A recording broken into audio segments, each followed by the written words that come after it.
And hit record. Mm-hmm. Awesome. Okay, so thanks everyone for joining us here on a Monday. My name is Matt Bragg. I am director of the Illinois Science and Technology Coalition, and we're really excited today to be releasing new data through our Illinois Innovation Index on university entrepreneurship going on across the state of Illinois.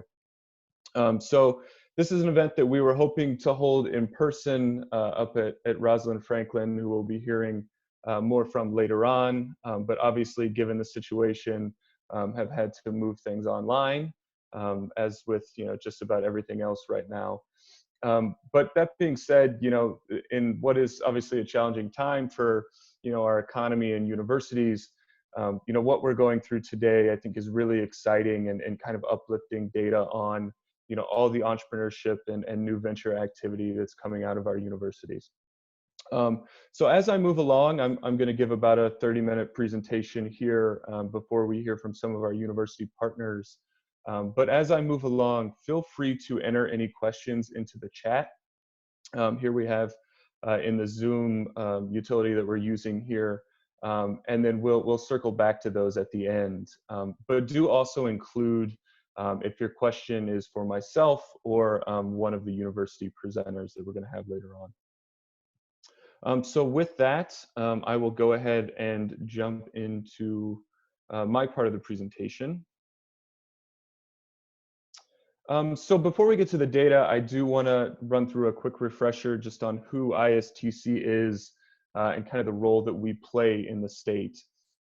So ISTC, the Illinois Science and Technology Coalition, really exists as sort of a convener for organizations that are sometimes siloed and don't come together on their own.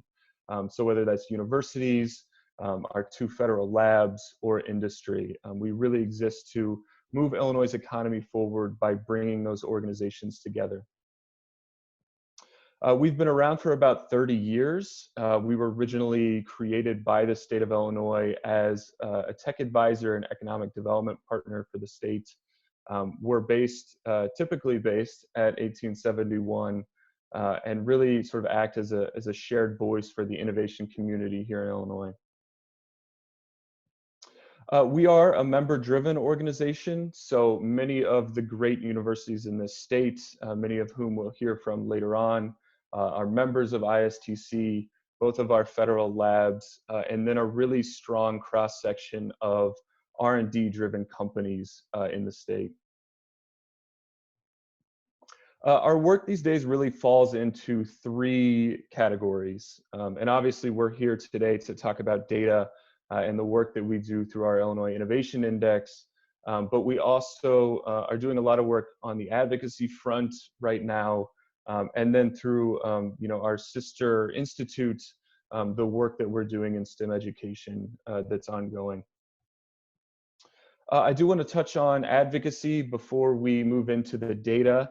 A couple of things on the state side, and then I want to talk a little bit about our federal policy platform that we're working with some partners to put together.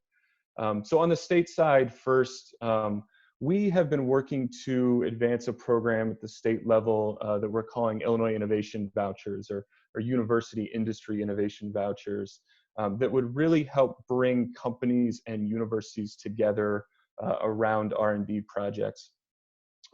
It's a program that would supply a little bit of a voucher, a matching grant is a way you can think of it, to help support this work. So, if a company has a university in their backyard and they need access to a researcher, a lab, even a piece of equipment, a postdoc, even, entrepreneurs in residence, that sort of thing, they can pair up and apply for one of these innovation vouchers. So that's a program that we're pursuing. Unfortunately, we have lost a little bit of momentum with the situation ongoing, but we think this is a really strong program and one that could play a role as we look towards recovering from all of this. The second thing I'll mention on the state side is Illinois Innovation Day, which hopefully many of you have participated in the past. It's a day really of celebrating our innovation economy in the state. We host it with our state partners down in Springfield. We were scheduled to do it this spring, but have obviously had to delay that, but are still hoping to get it in 2020. Sort of all things considered, hopefully we're able to do that. On the federal side, so we work with our partners on the federal side through SSTI, the State Science and Technology Institute, and are working with them and our constituency here in Illinois, our representatives in Illinois, to push a platform forward that really sort of represents the Illinois innovation economy on the federal level. So things like expanding technical assistance through SBA programs like the Clusters program and the FAST program, increasing support for bioscience innovation that's obviously needed right now through EDA's Build to Scale program, which was formerly called the Regional Innovation Strategies program. And then authorize a new program to provide more funding for small businesses, sort of similar to a program that was started in the wake of the Great Recession to give some of our smaller businesses access to more capital at sort of a low cost to them. And then finally, we're interested in creating a new program to help federal research translate into new tech transfer, new commercialization activity, and create jobs. So a program that would work sort of in tandem with the I-Corps and SBIR programs. I did want to mention all the great work that we're doing on the education side through our institute team. So as some of you may be aware, our institute works with high school students each academic year, pairing them with mentors, STEM mentors, who are working in industry and really present real-world projects, real-world problems for students to solve, and then pair them with mentors to work on those projects throughout the year. Obviously, with the situation towards the end of the school year, we would normally have a big culminating event that you can kind of see in the background of this slide, where our students present the projects that they've been working on the entire academic year. We've obviously had to move that activity online, but our team has done a great job of ensuring that our students are able to present the work that they've been doing over these past many months. So if you're interested in that work, please don't hesitate to reach out, and you can access some of what they've done on facebook.com/the ISTI. So of course, we're here today to talk about our work through the Illinois Innovation Index. So as many of you may be aware, we put out 3 of these each year. We're here today to talk about the University Entrepreneurship issue of the index, but we also put out one on R&D. So we look at research going on at our universities across the state, what's happening in our national labs, and then within industry as well, sort of the industries of strength for the state. We also put one out on talent. So how many STEM degrees are we producing in Illinois? What is the job market like for those folks? Who's coming into and out of the state? Sort of all the issues around STEM talent in Illinois, and of course benchmarking and sort of comparing us to other states around the country and many of our peers. Okay, so we're here today to talk about university entrepreneurship and really new record highs for startup activity, funding, sort of all the things that we care about as a community in terms of economic development for the state. So really treating our universities as engines for new business creation, job growth, things like that are so vital for the state. So I'm going to touch on a number of topics here that are in our new report. Obviously, startup creation. So how many startups have come out of our universities? What industries are they in? How many jobs they've created? Funding, another new record for the amount of funding that our startups have raised. What industries sort of lead by funding. And then some new data that we have on direct funding from universities to startups. That startups are really able to leverage to go on, raise more funding, and be successful. And then of course I-Corps and SBIR, and we'll take a look at just how important those programs are for startups and for the state of Illinois in terms of economic development. We'll also look at founders, so female and foreign-born founders, and the crucial role that they play in the startup pipeline. Tech transfer, so we have some data from Autumn on tech transfer activity and some metrics there. And then we'll touch a little bit on just a few of the startups in our orbit that have sort of pivoted to take on this new COVID-19 challenge. But before I get into the data, I do want to talk just briefly about where all of this comes from. So it's really two main sources. The first is our survey that we send out to universities every year, and really have fantastic partnerships with universities across the state. You can see the logos of all the universities that work with us this year on this data. We know that tracking startups is it's a labor-intensive process. Startups, especially once they leave campus, can be very difficult to track and collect data on. So we are just eternally grateful to have great university partners that help us collect this data. And then we also get some supplemental data from Autumn on tech transfer, and then Crunchbase and PitchBook that are nice enough to supply some data to help supplement what we get from universities. Okay, so without any further ado, into the data here. And really the takeaway headline here is, for the first time for a 5-year period, we have over 1,000 startups that have been founded on our campuses across the state. So 1,064 between 2014, 2015, and 2018, 2019, those academic years. More than 60% of those startups are still active or have been acquired. And then more than 2/3 of active startups have remained in Illinois over that period. So, as you can see from this chart, this is really tremendous growth, right? So when you compare the, more than 1,000 over the past 5 years, it's nearly twice as many as the amount that we tracked the previous 5-year period from 2010 to 2014. We're fortunate we've been at this startup tracking quite a long time now, and have more than a decade's worth of data. So have really been able to track the amazing growth that's come out of our universities. And as you can see, we break this out by tech transfer startups and non-tech transfer startups. So tech transfer being those that are licensing IP from their university to create the startup. And non-tech transfer startups that are those that aren't licensing IP, are more likely to be student startups kind of coming through entrepreneurship centers. So as you can see here, most of the growth is in those non-tech transfer startups. So I think really a testament to the work that our university entrepreneurship centers are doing to support entrepreneurs across campus, sort of regardless if their work is coming through university IP. So by industry, it's really a trend throughout the report. Industries are led by biotech. More than 20% of our startups are in that field.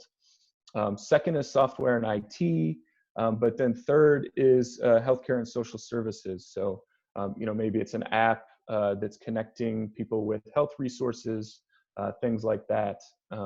And when you combine biotech and healthcare and social services to create kind of a health-related field, what we see is that nearly 1/3 of all of our startups are in sort of a health-related industry. So job creation, how many jobs are all these startups creating?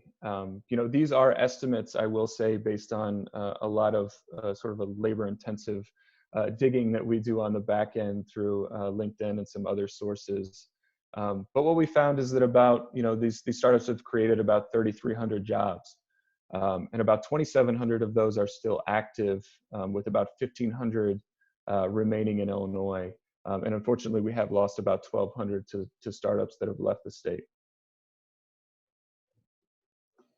Funding. So, another new record for startups coming out of our universities in the state. In total, around 40% of our university-born startups do raise funding. and that totals more than 1.4 billion over the past 5 years. That's up from almost 400 million over the previous 5 years. So, an increase of more than 3.5 times. The vast majority of this funding does come from venture and government grants, angel funding, things like that. But 5% does come from SBIR and STTR grants, and then direct university funding, which we'll talk a little bit about here in a minute. I do want to point out that a really interesting stat for us when looking at this was almost 800 million of this 1.4 billion is going to tech transfer startups, right? So those startups that are licensing university IP. So on average, that's almost 5 million in funding per startup. It's more than all the non-tech transfer startups combined, right? So the mean on that side is only about 700,000. So I think it really shows the value of that university IP when creating a startup and being able to raise more funding. So by industry, again, biotech really dominates here. Biotech startups have raised more funding than all other industries combined. And obviously, excuse me, I think there's a couple of reasons for that. First is obviously, biotech startups need a lot of capital to get off the ground, right? Things like clinical trials are very capital intensive. But I do think it also points to the strength of biotech university research in the state and the connections that universities have made to, what is a strong biotech industry in Illinois, especially in the north suburbs of Chicago. So, those two things combining have led to, a great deal of funding for these biotech startups. Other industries that have startups have raised quite a bit: real estate, retail and wholesale goods. Really, those two industries based on a couple of really standout startups, and then software and IT also with around 100 million. So data this year that we put together around direct university funding. So this is funding that is going to startups typically through pitch competitions, startup competitions, those types of things, or investment from university startup funds, which is sort of a more recent development. And these funding amounts tend to be relatively small. The median is around $10,000. But in total, around a quarter of our startups are receiving some kind of funding directly from their university, and that totals 14.1 million for startups founded over the past 5 years. But what we've been able to pull together with our data is that those startups have taken that funding, and been able to create prototypes, work on their business plan, and then go out and raise more funding. So startups that have gotten that funding have gone on to raise over 200 million from other sources, from venture, from angel, from government grants, those types of things. And what that equates to is a 14-to-1 ratio of follow-on funding as a result of this direct university funding, which is, I think, really exciting and validating for startups that are receiving that funding. So I-Corps and SBIR, I think anyone that works with startups in kind of our community is aware of just how important these programs are, not only to the viability of startups, obviously, but what we've been able to show through our data is that startups that are receiving this funding are, obviously they're more likely to remain active, but they're also more likely to remain in the state of Illinois. So, through I-Corps, through SBIR, those programs create a tether to the state that, we've seen is able to keep some of these startups in the state. So 141 startups have gone through the I-Corps program, and then 78 of our startups have gone through and received more than 52 million from SBIR and STTR. And what's really exciting and I think validates the pipeline of these two programs is that startups that go through I-Corps and then go through SBIR, those startups are more than 95% remain active within 5 years, and more than 95% of those startups remain, excuse me, remain in Illinois. So founders, who are starting these companies, and a couple of groups that we pick out to look at here are one, female founders. So around a third of our university-born startups are founded by female entrepreneurs. And while that's obviously not representative, it's not where I think most of us would like it to be. It is around twice the national average for venture-backed startups. So the programming that universities have created, the additional resources that have gone into trying to increase representation in entrepreneurship, that work is paying off, is what our data shows. In addition to around a third of our founders being female, female founders are also more likely to remain active compared to kind of the overall pool of startups, and they're more likely to raise funding as well. So really validating, I think, for the work that the universities are doing to support those entrepreneurs. And then, almost 40% of our founders are foreign-born. So foreign-born or international students or faculty that are starting these companies. And, I think as we look at kind of the full spectrum of entrepreneurship, this is a consistent theme, right? That our international folks, foreign-born entrepreneurs, really sort of punch above their weight when it comes to founding companies, and are really a critical part of the pipeline of new ventures here in the state. Lastly, here on the data front, I do want to touch on tech transfer metrics that we get from Autumn. So I think the takeaway here is really, it's quality over quantity for tech transfer in the state of Illinois. So about 700 invention disclosures, 255 patents, 166 licenses and options. When you look at where the state ranks in these metrics, we punch below our weight. And we, quite frankly, haven't grown quite as quickly as some of our peers. But what we do see is that licensing revenue from this activity, it's nearly 1.4 billion over the past 5 years, which ranks 4th nationally. So while the quantity might not be there, what we're seeing is that the quality of this IP is really showing through in the way the market is validating it with that high level of license revenue. So we've just gone through quite a bit there. So I do want to pause and just kind of recap some of the high level numbers here. So 1,064 startups over the past 5 years. It's a new record for a 5-year period, as long as we've been tracking this. More than 60% of our startups are active or have been acquired. Nearly 70% of those active startups are still in Illinois. And then again, another record, 1.42 billion in funding raised by these startups, and around 3,300 jobs created as well. So just a couple of sort of strengths and challenges to pick out from all of this. The first, obviously, is that startup activity continues to climb, and it's climbed as long as we've been tracking this, and it's obviously been really exciting to see that growth. And then university funding that we've shown here, I think this year, just how sort of catalytic that funding is for our startups.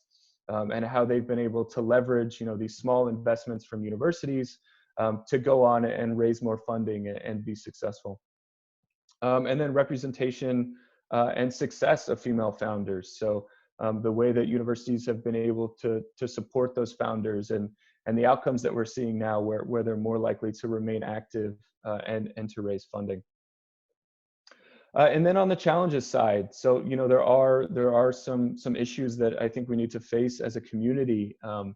The first, from an economic development standpoint, is that we're still losing too many of our true runaway success startups, right? So I think half of startups that have raised more than 5 million are now located outside the state. So while we're able to retain more than 2/3 of startups that are raising higher level of funding are still more likely to leave Illinois. Second, the loss of foreign-born founders. So, we don't have a startup visa currently in the United States, right? So we're seeing a lot of our foreign-born founders, once they leave campus, they have a really difficult decision to make. Do they continue pursuing their startup where the path to permanent residency is not straightforward, right? So what we're seeing is quite a few founders, abandon their startups to, seek employer sponsorship of things like an H-1B, or, take their startup and quite frankly, leave the state or leave the country. And, we've seen some of our startups leave, for Europe and Asia and, even Canada and places like that. So I think it's really critical that we take on that challenge. And then last is something we just touched on, that tech transfer output. So while I think data show that the quality is really high, we're still lagging in quantity. And maybe there's an opportunity there through something like our university industry innovation vouchers to kind of incentivize activity to increase some of our tech transfer output. So looking forward, we've seen just how important SBIR is to, how viable startups are and being able to retain them in the state. So, in Illinois, we're currently working with iBio, who's really leading the way on this front to try to get an SBIR matching program enacted here in the state. A program I think that would both incentivize our startups going for this funding, and then help them along the way. Can we help them get from a phase 1 to a phase 2 and things like that? Our university industry innovation vouchers, right? Can we incentivize and support industries, members of industry working with universities around discrete R&D projects? Can we give them a little bit of a matching grant to help incentivize and really foster that activity? And then lastly, startup visa for foreign-born entrepreneurs. Can we create a direct pathway for our foreign-born founders once they leave campus to keep working on their startups and remain in the country while doing so?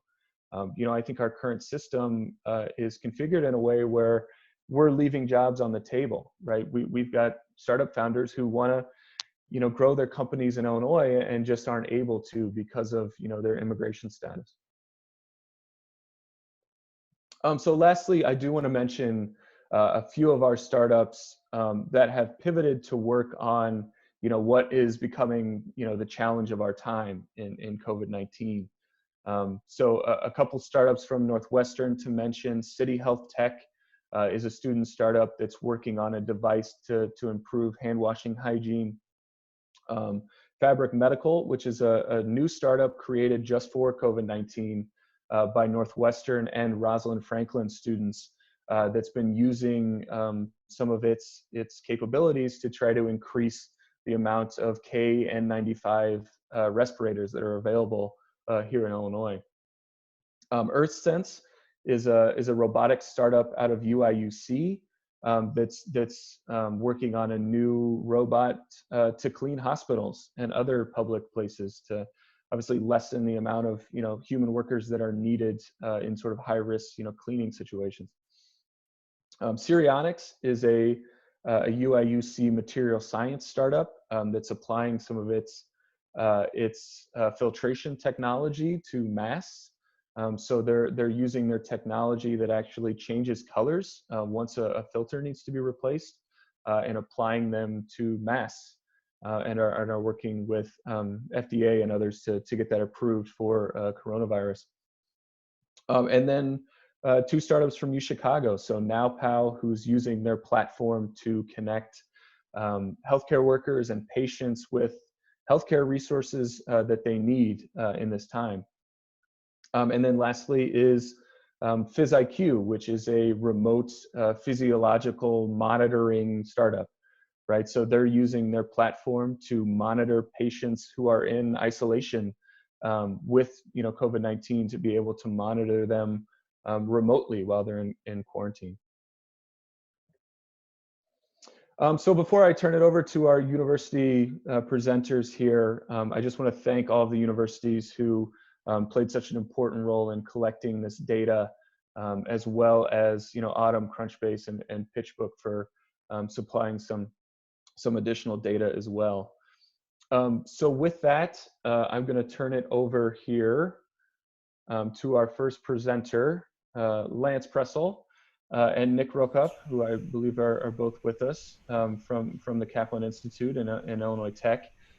So again, if you have questions for our university presenters, please enter them in the chat as we move along. So with that, I will turn it over to Lance and Nick. All right, thank you so much, Matt. Would you put up our slides? There you go, first slide, thanks. Thanks for your important work, and it highlights a lot of really great progress that we've made. So we want to take it from a little bit of history to the future. Those our students and faculty at Illinois Tech have been launching ventures since the school first opened in 1890. In our recent history, since the early 40s, IIT faculty, students, and alumni have made significant contributions to the world we live in. Next slide, please. Including a few well-known and commonly used technologies like magnetic recording, barcodes, the technology to draw freehand sketches on screen like those you watch in a football game or a golf tournament, and of course the cell phone. A few lesser known, but no less important, are designing the eternal flame for President Kennedy's burial site, and the thermal coating to protect the Mars Global Surveyor and rover in the Mars atmosphere. Next slide, please. In 2011, IIT saw a need to create it on campus for high-tech startups to grow, and so we built the University Technology Park. IIT planted its flag well before the city and state renewed a push to make Chicago a stronger life sciences and medical tech hub, servicing a nucleus of big companies such as Abbott, AbbVie, Baxter, Astellas, and Horizon. Next slide, please. CleverSafe and Chromatin were early tenants and grew their startups into successful businesses on Illinois Tech's campus, using IIT students to fuel their growth. CleverSafe's $1.3 billion sale to IBM created 80 local millionaires, many of whom are now starting their second and third companies. Next slide, please. Illinois Tech's long tradition of IIT faculty, student, and alumni startups continues today. Despite half of our student body being engineering related, there are startups in toys, crafts, dental supplies, games, education technologies, as well as novel batteries, digital analog chips used in every airplane, and yes, even a new cell phone, Light, to help you combat internet overload. Next slide. And then, armed with a new vision and financial resources to back it up, the select group of Illinois Tech trustees decided that the university needed a central location, a tech innovation hub, to more systematically train our students, to be a resource for our student, faculty, and alumni, and to boost entrepreneurial activity and success on campus. Opened in October 2018, the Kaplan Institute mission is to nurture the advancement of critical and creative ideas, foster interdisciplinary and external collaboration, and create a culture that enables innovation and tech entrepreneurship to flourish on campus and throughout the larger community as well. In addition, the Institute will aggressively contribute to its surroundings and to Chicago's overall economy by encouraging, supporting, and assisting its students and faculty in creating new business and other entrepreneurial endeavors. And in the words of Ed Kaplan, and I quote, "Our graduates will acquire a capability to innovate that will be far superior to any other technical university and will lead to a lifetime of career success. Some will become successful entrepreneurs, but the end game for students is that they will be able to get jobs that they will find very satisfying and they'll be very good at, and they will also be very passionate about. What we will do at the Kaplan Institute is to enable them to be very, very productive in achieving their personal and professional goals," end quote. For Ed Kaplan and the other founders of the Kaplan Institute, it's all about, and slide 7, please, the last one, it's all about enabling collisions and allowing innovation to take hold, bringing different people with different disciplines and skill sets together in one building to collide and to create innovation. We're happy to take questions.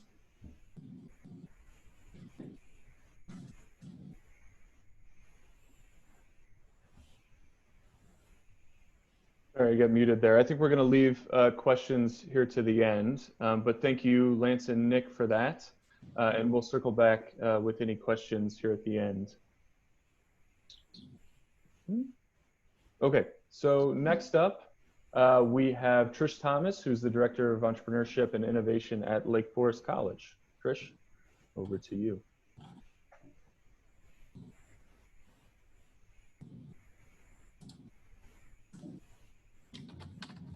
And make sure you're not muted.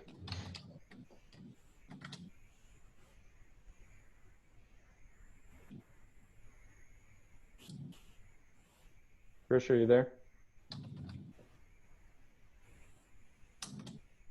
Uh-oh. Looks like we may have lost Trish. All right, well, we will skip ahead to the next university and circle back to Trish if she's able to rejoin us here.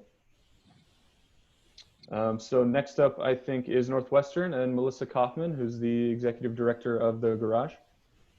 Hi, everybody. Yeah, you can go to the next slide, Matt. Okay.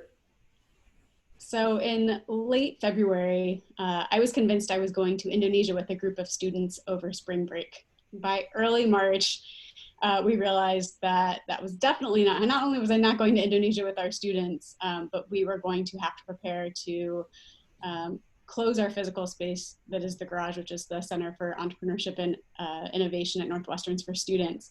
But then we were going to have to redo everything that we had built over the last 5 years. We'd really prided ourselves around being a physical space, bringing students together for some of the collisions that were talked about in an earlier presentation.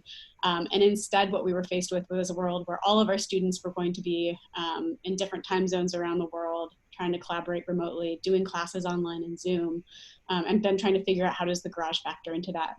So we quickly, the first thing that we did was we realized that we had about 2.5, 3 weeks maximum to get everything back up and running by the beginning of our spring quarter, which started at the end of March.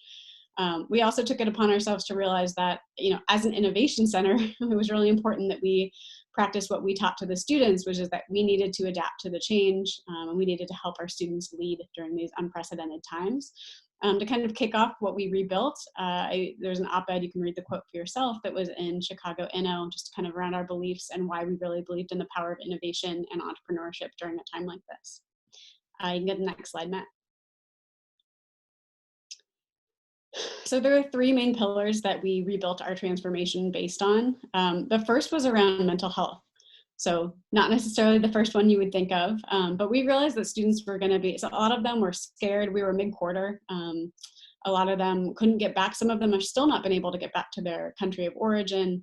And we really wanted to double down on making sure that our students were okay. So for all of our 120 core community members, myself or someone else on my staff reached out to them individually to understand where they were they still planning to work on their startup, what were their priorities, and how were they doing?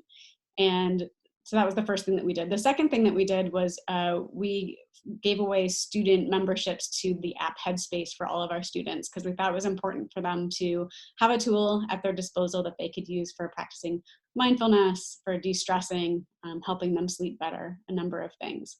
So once we took care of our community and realized that most of them were still pretty determined on working on their startup, the second piece we wanted to focus on was community. So how did we used to unite all of our students together in a physical space, and now we were moving to a world where we had students literally in time zones all over the world that were trying to collaborate. So we turned to a number of virtual tools, including Zoom, which we are all intimately familiar with now, and also Slack. So we had our entire community already on Slack. We have about 650 students and recent alums that are on Slack together, and we made it a priority. So all of our communications, everything pointed students back to Slack, and it's become our primary communication tool, and it's been fantastic. I think the third thing was really figuring out how to transcend time and space. So we have a satellite locations in downtown Chicago as well as in San Francisco.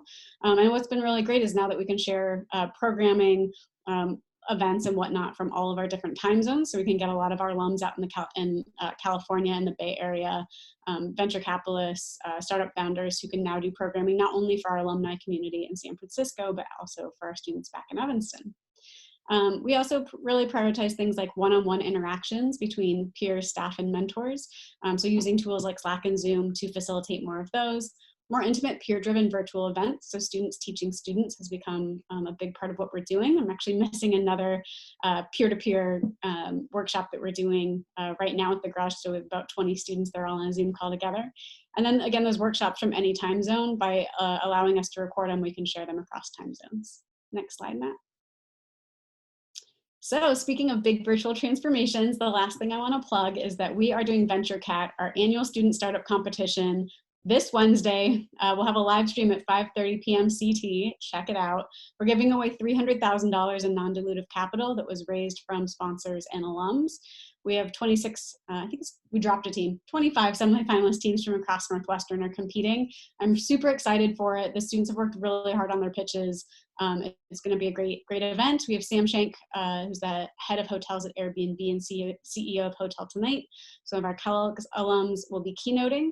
I will be live on the Zoom stream giving away all of the money. So I hope that you guys will tune in. Thanks, Matt. Great. Thank you, Melissa. It's great to hear all the great work that the garage is doing. So next up, we've got Rosalind Franklin, and I think we've got both Steve and Michael. So we've got Steve Coomerly, who's the Associate Vice President for Innovation and Industry Partnerships in the Office of Research at Rosalind Franklin, and then Michael Rosen, who's the Managing Director of the Innovation and Research Park and Helix 51 Incubator. So Steve and Michael, over to you guys. Great, thanks, Matt. Well, thanks everyone for the opportunity. So this is Chicago's newest science park, opened in January, although obviously in March, with all the activities, we had to go kind of in a twilight zone activity. But the new science park, first phase, 100,000 square foot building. If we're successful with this, we're planning 2 additional buildings of about 100,000 square feet. You can get a glimpse of a little bit of what the lobby here looks like. The labs, this is a wet lab, all wet lab based building. Rosalind Franklin, just a little bit quick background, 5 colleges, 2,200 graduate level students, all medical. Chicago Medical School dates back to 1912. The Scholl School of Podiatry dates back also to 1912. 1 out of every 3 podiatrists in the country are trained at Rosalind Franklin. We have a College of Pharmacy and 2 other healthcare graduate schools in the university. And this is kind of the northernmost, Chicago has 6 medical schools. This is kind of the northernmost medical school in our Chicagoland community, smack in Lake County. It's the kind of the newest life science activity going on in Lake County.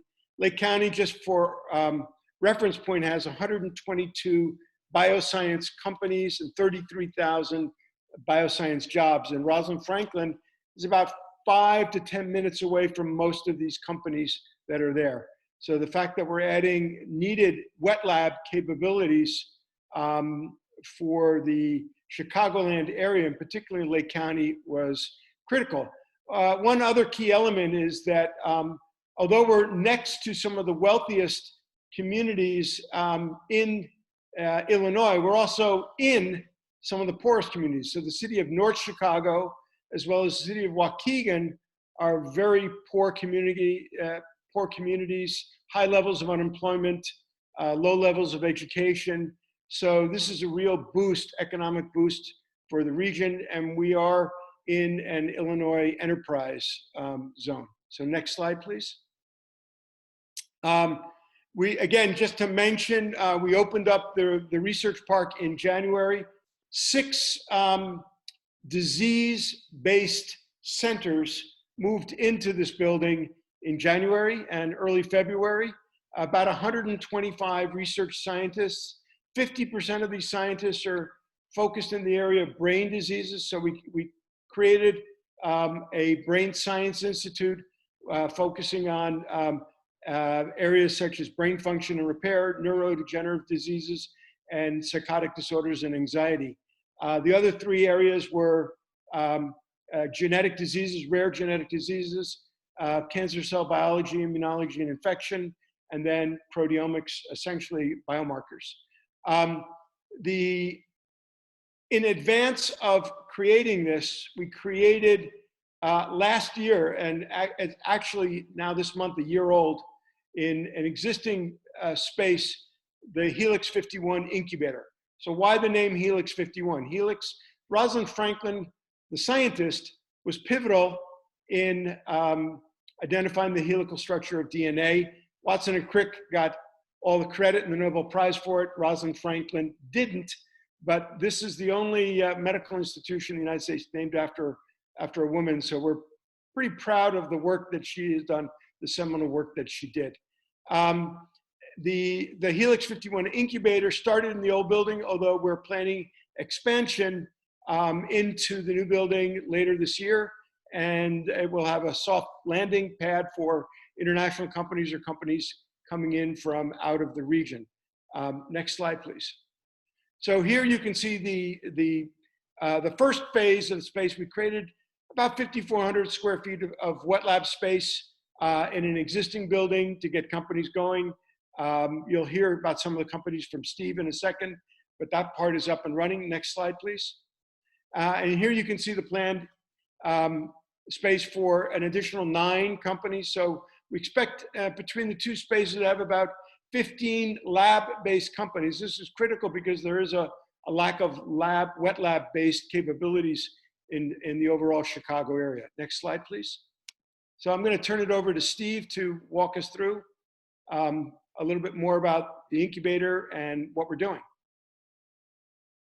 Thanks, Michael. As Michael mentioned, we opened phase 1 just about a year ago, and a lot of it had to do with we just had so many companies that were that heard we were opening the IRP, and they were circling the land, and we opened up refurbished some legacy lab space right alongside the new building to do that.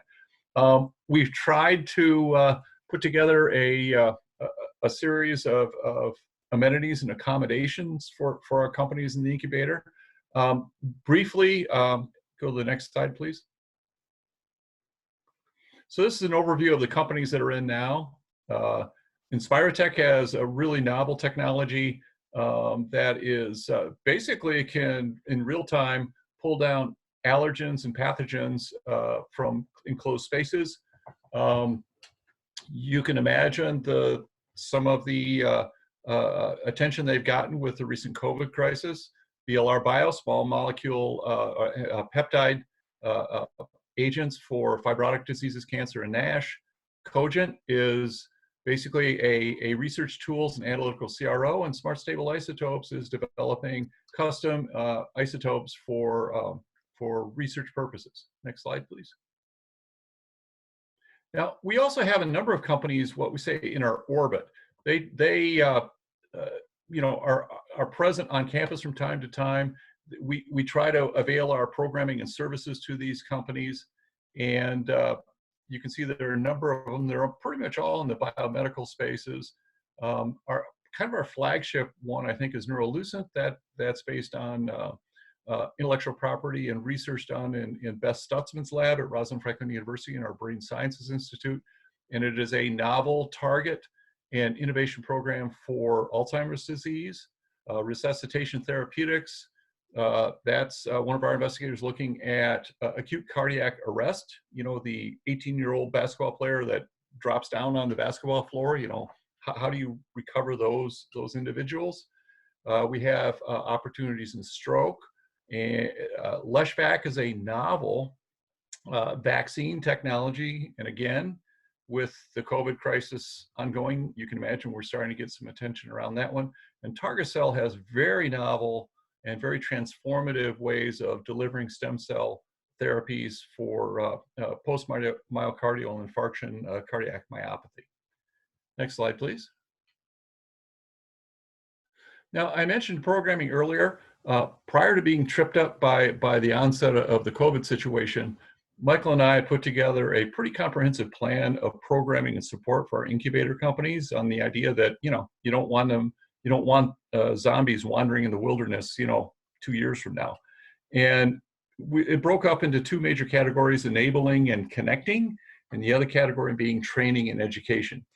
And while we've been able to put a fair amount of the enabling and connecting category of programming in place, that has been held back a little bit just because a lot of it involved programs, on-site equipment, on-site services that have been kind of held in abeyance. Although we have been able to put our entrepreneur in residence program in place, our internship programs in place, but operating remotely.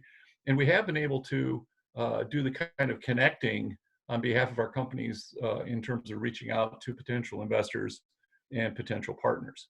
On the training and education side, and this is where we have been able to make some headway, we've provided a number of symposia and forums for our startup companies, even remotely, primarily centered around the activities of SCORE, which is essentially a group of retired business executives who help companies with business consulting issues. Michael and I do that on an ongoing basis, but we're also trying to run an incubator, put together industry alliances, and a lot of other things. So our bandwidth is seriously stretched. So SCORE, if you guys don't know about it, you guys should check it out. It is a free service. It's funded, I believe, by the Small Business Administration, and it's experienced retired executives who will provide training and education for startup companies in the region. And we've gotten very good support from those. That was something Michael found, and it's worked out great. We have on the books plans to put together grant writing workshops, transaction and deal making, and the other pieces. Next slide, please. And then finally, I need to give a shout out to our industry supporters. Baxter, Horizon, and AbbVie have all stepped up to provide us with, generous financial and, as important, in-kind support for our incubator companies. And in fact, they've been quite, all of them are represented on our external advisory council, and they provide us with a lot of, ongoing support, both for the running of the incubator, but also for our incubator companies. So that's about all I have. Great. Thank you to Michael and Steve for that exciting work going on in Lake County, and especially to have the new space and added, as you mentioned, wet lab space that's sorely needed in the region. So next up is the University of Chicago and the Polsky Center, and we have Jay Schrankler, who is the Associate Vice President and new head of the Polsky Center as of last fall. Great. Hi, everyone. And as Matt said, I'm relatively new, hasn't been quite a year yet. I came to the University of Chicago from the University of Minnesota and out of industry prior to that. If you want to, Matt, just go 2 slides ahead. That would be great. Next one. So for those of you that don't know what the Polsky Center is, this was something that was created out of formerly known as the Graduate School of Business at the University of Chicago, which is now the Chicago Booth School of Business. 20 plus years ago, we have something that I'll talk about called the New Venture Challenge. I'm sure you probably have heard about it. This is the 24th year of that. And that has spun out some pretty interesting companies. Grubhub probably being the most common name, Simple Mills and Braintree and Venmo. We have a pretty big group, 60 people that started in 2016. The reason it's 60 is because in 2016, the Polsky Center became a combination of technology commercialization, new ventures in the sciences, as well as the piece out of the business school. And so that created this fairly large organization. Plus, if you've been to Hyde Park, you'll know that we have something called the Polsky Exchange on 53rd Street, which is a fairly large co-working space and a fab lab as well. And so, again, one of the big things that happened 4 years ago probably didn't get a lot of traction. So we're really amping this up, as pointing this excellent entity we have in the business school towards the sciences. Next slide, please. A few statistics, as I mentioned, 24th year of this New Venture Challenge. We are a global university. On one of the slides that we passed over intentionally, I started in July of last summer, but I spent the first 2 weeks of my career at the University of Chicago in Hong Kong. For those of you that don't know, we have a fairly large campus and a fairly robust entrepreneurial program in Asia that's run out of our Hong Kong campus. That's largely vectored towards science-based startups. But a lot of good news out of the University of Chicago in the prior rendition of the Polsky Center. As you can see, some of the companies, the money raised and the exits that have happened or the IPOs. So next slide. We help fund university startups out of the University of Chicago, something called the Innovation Fund. It's a philanthropic fund. We invest $1 million every year in the fall and the spring quarters. Those are primarily, almost all, I should say, deep tech companies that come out of the sciences. I mentioned the New Venture Challenge, which awards $1 million every year, some privately, some philanthropically, non-dilutively out of the university. And then finally, the endowment at the University of Chicago kicks in $25 million, primarily for a Series A or later investment. So the first two on the left are a seed stage. Next. 4 big areas of things that we're doing in the science arena. Combined between Argonne, Fermi, and the University of Chicago, we have nearly $1.5 billion in research going on. As you know, the university manages Argonne and Fermi as well, and the Polsky Center does work for both of those entities, a fair amount of work. The university has created something called the Pritzker School of Molecular Engineering. That's now got over 40 faculty. Many patents are coming out of that. Immunology all the way to new materials. We have a microbiome institute funded by the Duchessois family. I actually personally have a lot of exposure to that particular area of science, very hot area, and that's growing fast. I mentioned Argonne and Fermi, and then foray into computer sciences for the University of Chicago. Historically, it's been a math-based program. Now we've recruited some top faculty out of Berkeley and across the world to add to that entity. Next slide. One of the big areas of focus for us, Chicago and Illinois, is the Chicago Quantum Exchange. And that is a part of the Pritzker Molecular Engineering Group. We're rapidly working on getting many industry partners. That's just a sampling you see on the bottom, as well as other member institutes. And some of you are online from those institutes right now. A lot of federal money, a lot more to come. A couple of very large multi-year grants are awaiting us at this point in time. And so we're really excited about this.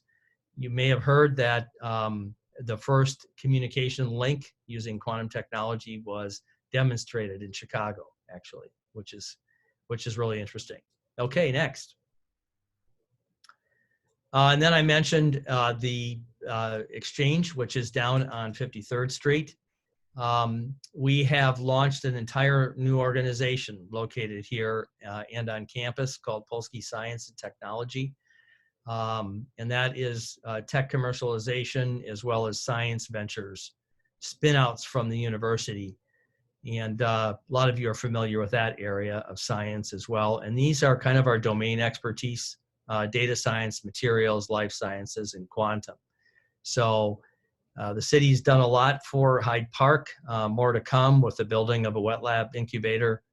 And with the COVID crisis and the financial situation, we'll see if that proceeds as planned or if that gets delayed, but I think one way or another it's going to happen. So next slide. And that is it. That's a quick status of the University of Chicago and the Polsky Center.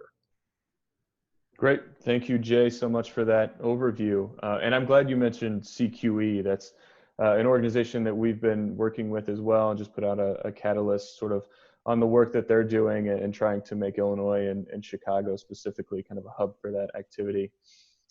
Before I throw it to TJ and UIC, I do want to mention, again, if you have any questions, please enter them into the chat and make sure you include who your question is directed towards.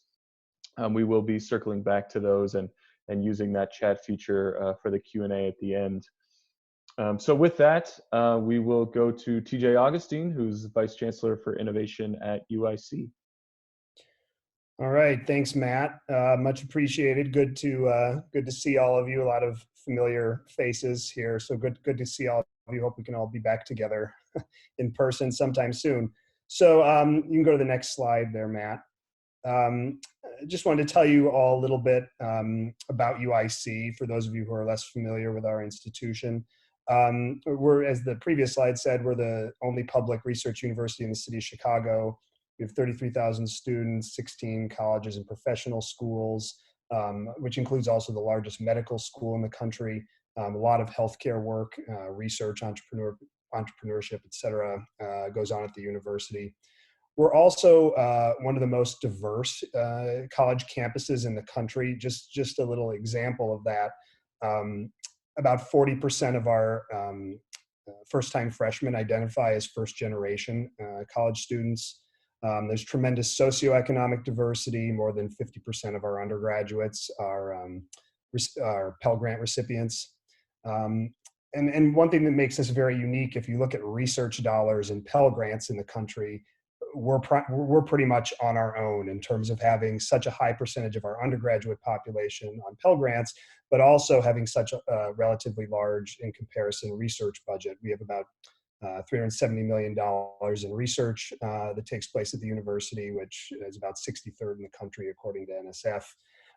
And one other important piece of information, about 80% of our graduates stay in Chicago. So we have a really strong connection to the city in terms of where our students come from and where they stay afterwards. Next slide, Matt. We also have a really strong track record of innovation and discovery at the university. As you can see, there are some numbers on patents, licenses, but there's a lot of impact associated with these patents and licenses. Everything from drugs, which is probably the thing UIC is most known for here. We're one of the only universities in the country that have 3 drugs on the market right now at the same time. That includes an HIV drug called Brazista, sold by Janssen Therapeutics. TICE-BCG, which is a bladder cancer drug, which you may have heard about recently, particularly related to COVID. It's in the Merck portfolio. And lastly, Shingrix, the newest of these 3, is a vaccine against the shingles virus, which was approved by the FDA in 2017 and is sold by GlaxoSmithKline. But in addition to those, there's everything at the university from designing some of the animation in the original Star Wars movie to an artificial leaf that was developed by one of our chemical engineers in the last year or so. As I do a lot of real strength in the commercialization space and a royalty stream off of our interventions, topping $40 million in the last year and $200 million in the last decade. So a real area of strength for us. Next slide. So some of the programs that we've been running to help drive this, I know there was some earlier conversation, I think, about how universities are providing funding to help encourage their startups at really early stages. This is something we've been working on at the university for some years. 2 of the programs we've had for a long time include the Chancellor's Translational Research Initiative, which provides small grants on the order of $25,000 for proof of concept type, very early stage type work that's leading towards a startup. And then also the proof of concept program, which we run in partnership with Illinois Ventures, which provides larger scale grants, getting up towards $100,000 to really help take a project to the point where it's ready for that license into the private sector.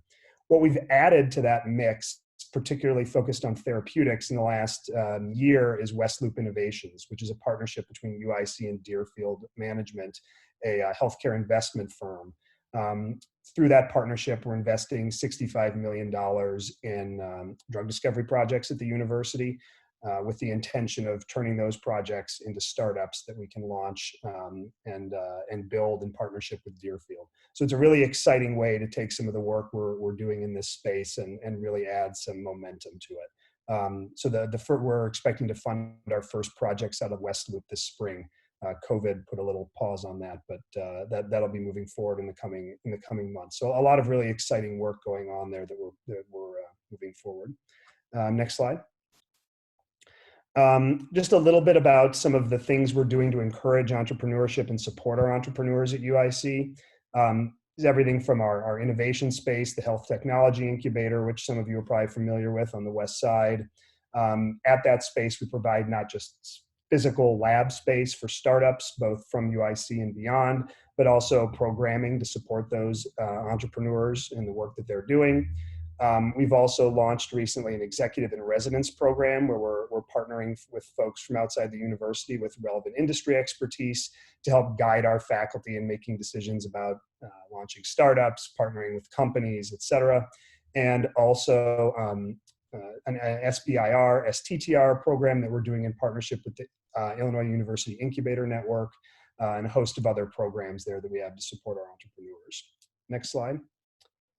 The last thing I wanted to talk about, since all of our lives have been upended in the last couple months, is COVID, where we've been doing a wide range of work at the university. It's been sort of kind of COVID all the time for a lot of our entrepreneurially minded faculty in the last few months. And I just wanted to touch on a few of those things. One area you may have heard a bit about already is in the clinical trial space. Most of note is the drug remdesivir, which you probably have heard was approved by the FDA in the last month to treat critically ill patients with COVID, and it has been shown to have a real positive impact. UIC was one of the primary national sites for that trial, and there are other trials now in that's related to remdesivir, which are now rolling out as well, where we're adding that drug to other anti-inflammatories to treat COVID. And again, I expect you'll be hearing a lot more about UIC's work in clinical trials over the coming months.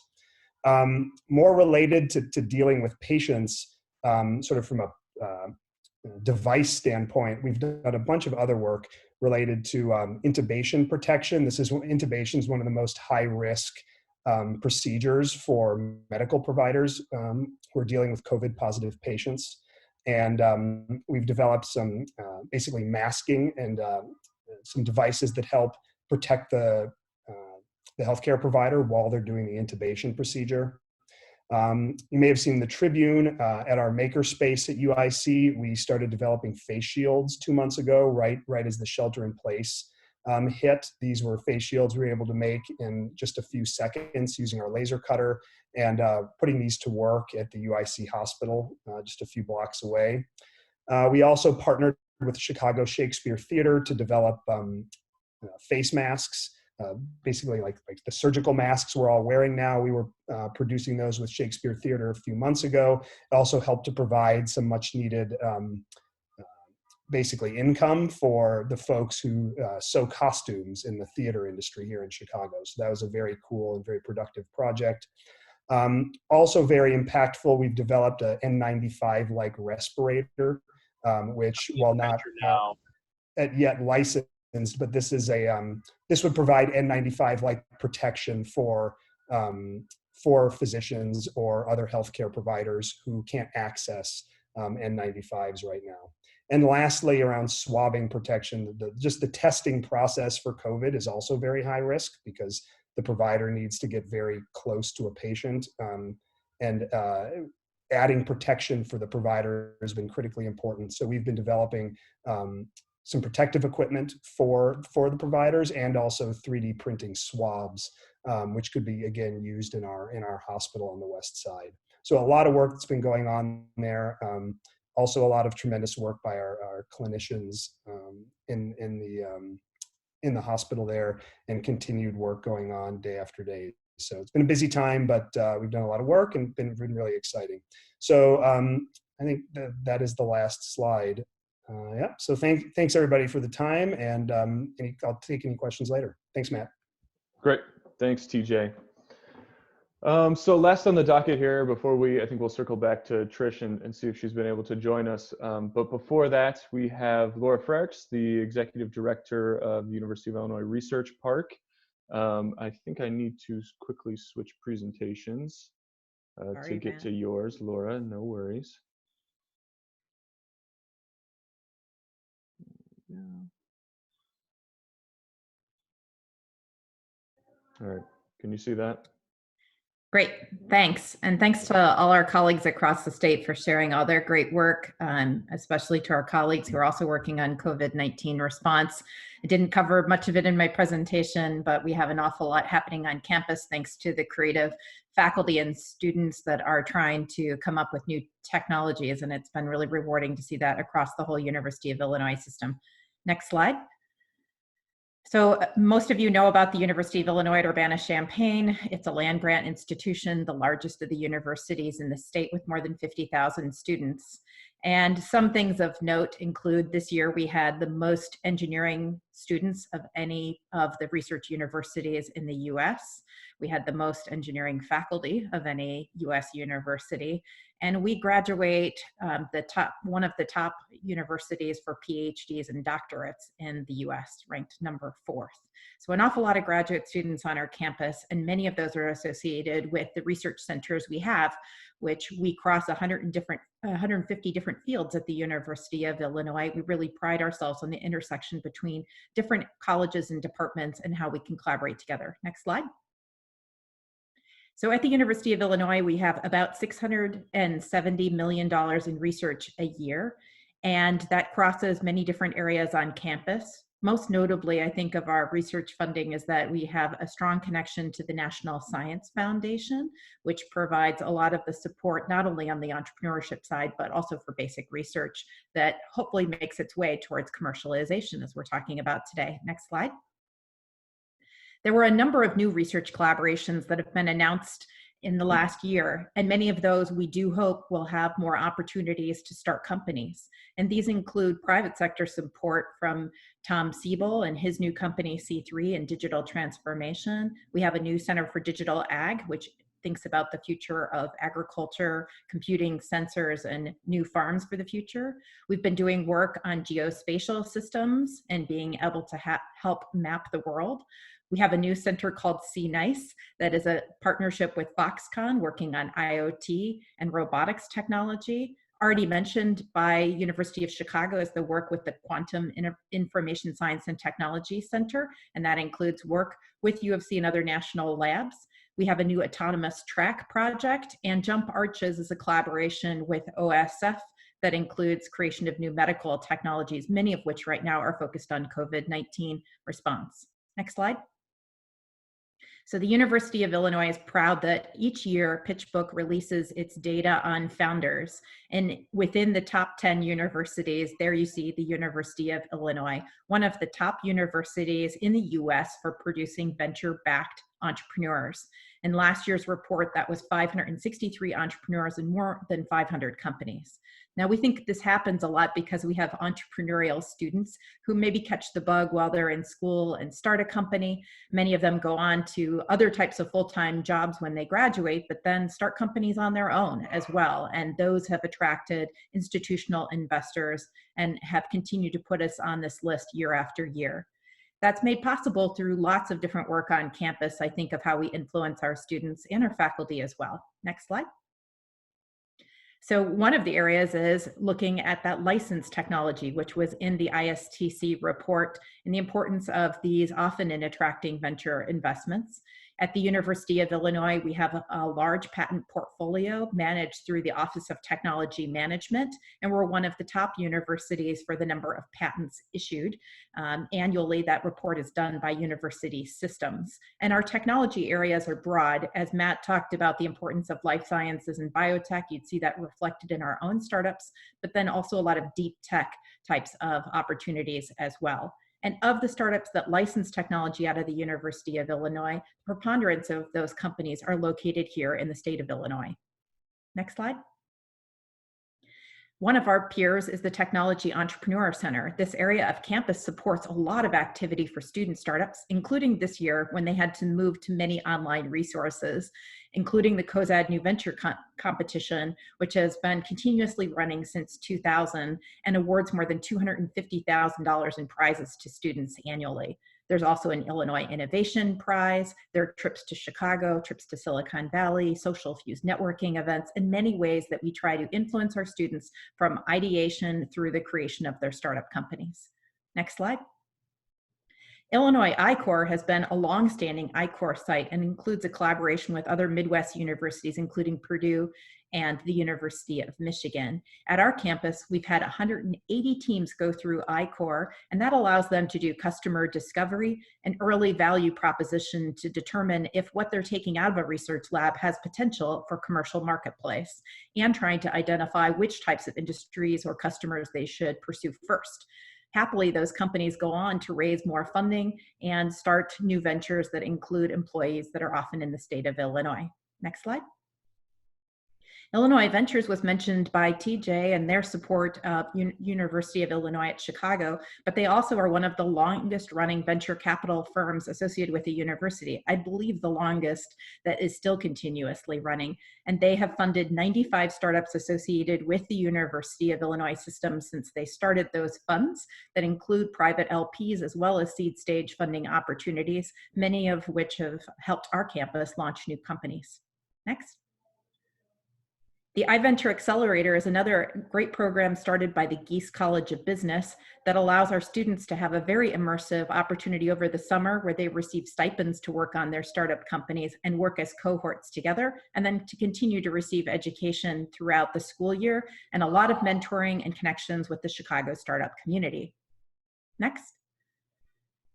And my area at EnterpriseWorks and the Research Park, which is a robust area of campus with about 800,000 square feet of space of buildings that are occupied by corporate innovation centers, so large corporations working on entrepreneurial types of activities themselves, often in software and data sciences, and then EnterpriseWorks, which is our incubator facility. Opened in 2003, it includes 24 wet labs, and it also has office space and programming, including our entrepreneurs in residence, our SBIR and STTR, consulting services that we extend throughout the state, and other types of programs that continue to be delivered now on an online basis. So we're really heartened to see our startups continue to be engaged throughout this challenging time, but there's a lot of need and interest in startup activity now too, as people have the chance to think about really ramping up some of their ideas that maybe are inspired by the current pandemic as well. So those were most of the areas that I wanted to cover today of some of the ways that we help entrepreneurs at the University of Illinois at Urbana-Champaign. And the last slide is just to note that this is a broad ecosystem. So we're working with students and faculty from initial discovery and ideation to hopefully being able to scale up their businesses and be reflected in the data points that we saw today, and the bragging that we can do on behalf of the state of Illinois of how our universities are helping to create a more robust entrepreneurial ecosystem. Thanks, Matt. Great, thank you, Laura. Really appreciate the presentation. So before we get into Q&As, I did want to see if Trish was back on the line. Trish, are you back with us? I am back. It was Murphy's Law. I'm here. Yep, right when we needed you. It only went out for my 5 minutes and then it came back. Okay, let me circle back to your slides.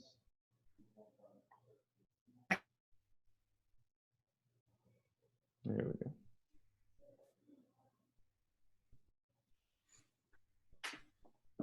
Okay, you're all set.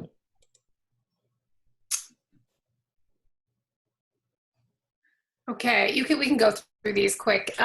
Lake Forest College is but a minnow in Illinois' innovation ecosystem. So I thought I would share with you something that we're doing, which is really looking at how to improve the outcomes of entrepreneurs.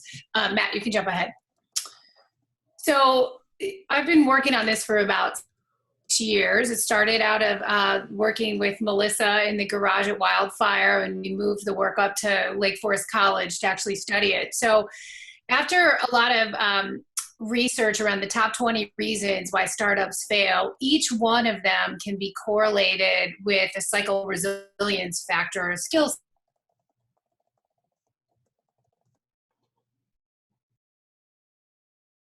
Ooh, my internet is unstable. Can you jump ahead, Matt? Great. So when you look at resilience, what I mean is that resilience has 4 aspects to it. So there's overcoming childhood trauma, there's overcoming a major adversity like what we're going through right now, then there's getting through the stuff that happens every day, and then there's reaching out. And so when how that correlates to early stage venture failure. When you take each one of those top 20 reasons why startups fail, they all cross-index with either an inability to ask, whether it's for help, for information, for the order, difficult conversation, navigate and manage through adversity, reframe failure quickly as usable data, or build stakeholder networks of support. So can you jump ahead, Matt? So what we've been doing for the past, I guess, 3 years is actually looking at how to embed research and curriculum into an entire entrepreneurship curriculum to change those outcomes. So we started benchmarking students in 2016, and Lake Forest College has a minor. 10% of the college, it's a tiny college compared to you guys, but 10% of the college is entrepreneurship minors. 20% of the college actually takes entrepreneurship classes. So it's a great way to sample this research. And so we've looked at how do you change mental health outcomes, and you have to start with building a growth mindset, a reframing failure, reframing adversity, building possible futures. And once you get that, then you can move forward with asking. So we've actually taken this and spread it across an entire curriculum. I'm actually also teaching a class at Northwestern right now called Entrepreneurial Endurance, which is just this. Lake Forest is unique in that we've spread it across their entire curriculum, so you get little bits of it in all the classes on the way to your minor. Can you go to the next slide, please? So what we're looking at is that we've been tracking the data on students, both from where they are on a set of benchmarks that were actually developed at the University of Pennsylvania when they begin the curriculum in the intro class, to we'll have a set of data in the fall on how much they've changed on this scale by the time they finish the capstone class. And I can tell you, probably after working with about 400 students so far, the results that we have qualitatively on how they've changed their perceptions about them, both in terms of like depression, anxiety, team efficacy, those things, we have lots and lots of qualitative data on it. Now we're looking to get quantitative data, which we'll have next fall. Matt? So the goal, especially right now, is that the psychological resilience of, just like Melissa said at the garage, of founders, their founding teams, probably has a bigger factor on early stage venture success, because if they don't have those things, even if they have the technology, usually they can't make it based on data. Matt? So you can skip through this. And the next one. So what all this is based on is really using the science and positive psychology to helping students uncover and untangle their implicit beliefs about what they think about failure, what they think about adversity, how they manage through it as the place to start. Can you go ahead, Matt? So I wanted to put this out there today because I just wanted to let all of you know that we're doing it. And if anybody's interested in receiving more information on how we use it in the curriculum, how we've applied it in the classroom, we're interested in sharing. I mean, my personal vision for this work is that if we can support the data that it does work, and Illinois is the first state to create a resilient ecosystem for all the universities in our state, we will not only have a lot of startups and a lot of tech transfer, we will have bigger numbers 5 years from now. Matt, I'm almost done. I think there's just a couple more. That's it. We can stop there. Great, thank you, Trish. I'm glad your internet was able to hold with us there for that. It's the new reality of life on Zoom. So I think with that, we've gotten through all of our university presenters. So I will skip to the end here. I did see a couple of questions come in, a couple on my portion of the presentation, and then it looks like one for Laura that was, it looks like already answered. There's a question about, where most of these startups come from. Are they coming from the Chicago area, or are they coming from elsewhere? I think, when you look at the geographic distribution of startups, obviously we have a concentration of universities in the Chicago area. But that's not the total of our startups. We also have startups, obviously, from UIUC, but universities like Illinois State, Southern Illinois, Northern Illinois, have all grown their own startup ecosystems. So while they're obviously, like the population of the state, the business community in the state, there is a concentration in Chicago, but that's not to say that there aren't strong startup ecosystems elsewhere in the state. There's another question just touching on our data on larger raising startups that have left the state. A question around, is this just a result of, a lack of capital or an undeveloped venture capital ecosystem in the state? I think obviously there's a lot of reasons for this, and Illinois is far from the only state who loses startups to the coast. But I think one key reason that sometimes isn't discussed enough is that some of these, deep tech startups that are coming out of our universities that have really, specific IP and advanced technologies, they need really specific investors. They need folks with really, specific expertise in their field. And sometimes, those investors just aren't in Illinois. And, sometimes that's a situation that's almost unavoidable. But can we help retain more of these startups in the state?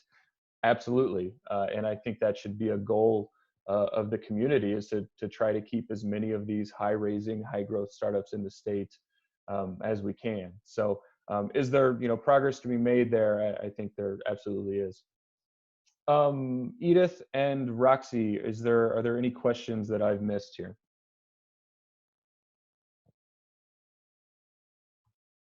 Message. Nope. Okay, no. Great. Thanks, Edith. So with that, I think we are just about at time. So again, I would like to thank all of our universities that both contributed to the report and we're able to present here today. Again, we're really excited about all the activity happening on our campuses and are excited that during a challenging time we're able to put some data out on all the great work that's happening. As we mentioned at the start, we will make a recording of this available if you'd like to show it to some of your colleagues or friends or anyone who's interested in entrepreneurship. Again, thanks to everyone for joining, and we will leave it there. So thanks, everyone.